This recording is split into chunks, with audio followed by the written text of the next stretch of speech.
جرى ايه يا اسطى؟ انت واقف كده ليه؟ ما تمشي يا عم السواق. ايه سواق ده؟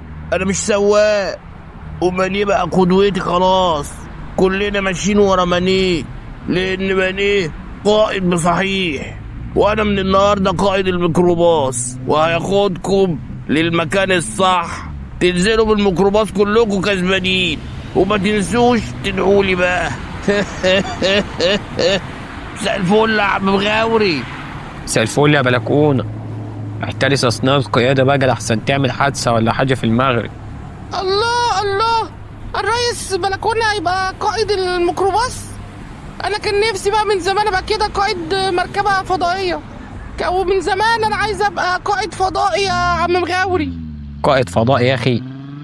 يا أخي قائد فضاء يا أخي، حرام عليك يا أخي، هتضيع علينا دماغنا يا أخي. مفيش حاجة يا ابني اسمها قائد فضاء، اسمه رائد فضاء. ما تقول له حاجة يا ديجي. اسمه رائد فضاء يا لمونة، رائد فضاء. وكمان انت مش هتبقى رائد فضاء، انت هتبقى رائد في الفضاء. يا عم عاطف القلشة الجامدة دي، رائد في الفضاء؟ ماشي يا عم، انا كل يوم ببقى رائد في الفضاء الداخلي عشان ما مش قدام الناس يعني. حلوة منك دي يا ديجي. عايزين بقى نحلل اللي عمله القائد مانيه ووحوش السنغال، واللي وصلهم للفوز بالأميرة الأفريقية. ده صحيح، الناس كلها بتتكلم عن بنيه ده واللي عمله بقى وتفهموني موضوع اسماعيلة، ولا بقى اسماعيلة بقى هي اللي بتعمل البنيه؟ جوعتونا والله. بنيه وصدور كمان، عشان كده هو اللي اتصدر وكان قائد بصحيح. واتغدوا بلعيبة المغرب قبل ما يتعشوا بيهم. الله يسامحك يا لمون، قلبت القعدة كلها سبايس.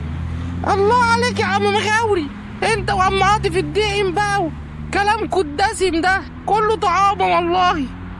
بس فوز السنغال كان متوقع ليك يا ديجن. يا مغوري بيه، السنغال دي فضلت من اول البطولة تتسحلب وتتدحلب من غير ما حد يحس بيهم، وهوب لقيناهم شايلين الكاس واحنا بناكل القلقاس. والله يا ديج، الجماعة دول فكروني بالشيف اليوناني مارتين ابو سيخانيوس اللي قال يا بقى لو عرفت تشوي من غير دخان اكلك هيبقى اخر جنان. تشوي من غير دخان؟ ده ازاي الكلام ده يا عم مغاوري؟ ده شغل حوابة، ده حاوي، ده اكيد حاوي. الحاوي ده يا لمونة هو مانيه ساديو مانيه اللي حضر روح عبيدي بيليه وفاز بالبطولة من غير اي دخان، زي ما عم مغاوري ما قال، وجمع كل الدخان وبخوا في وش المغاربة. ده هزم المغاربة بجبروتهم وقوتهم وعدتهم وعتادهم. عدتهم وعتادهم؟ ايه عدتهم؟ ايه الكلام ده يا جماعة؟ دي حرب دي ولا ايه يا جدعان؟ ولا ماتش كورة ولا ايه؟ فهموني، ما تسيبونيش كده. يا لمونة كانت حرب، وفاز بيها الأكثر هدوءا والأكثر تنظيما طول البطولة. شابوه السنغال بلعبتها الجدعان. شامبو؟ ايه موضوع الشامبو ده يا عم عاطف؟ انت بتوزع شامبو؟ قبل ما نخش، قبل ما ارقد في الفضاء الداخلي، استحمى بالشامبو اللي انت توزعه، صح الكلام ده بقى ولا ايه؟ اسكت يا لمونة، شامبو ايه بس؟ شابوه يعني بيحييهم يا لمونة. يعني بيكمبلموه، يعني بيمدحهم، فهمت انا كده. يعني انت عارف كومبليمون ومش عارف شابوه؟ يا اخي عليا انما ما حد هيجنني غيرك يا لمونة. بس تعرف يا ديجن ان البطل بعد مانيه هو مدرب السنغال، راجل مركز وراسي وعارف ازاي يوصل لهدفه.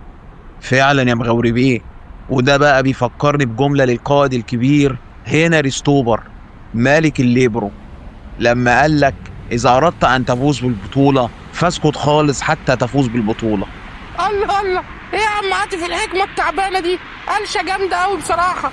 إذا أردت أن تفوز بالبطولة فاسكت خالص حتى تفوز بالبطولة، دي بتحفز مين دي يا عم عاطف أدين؟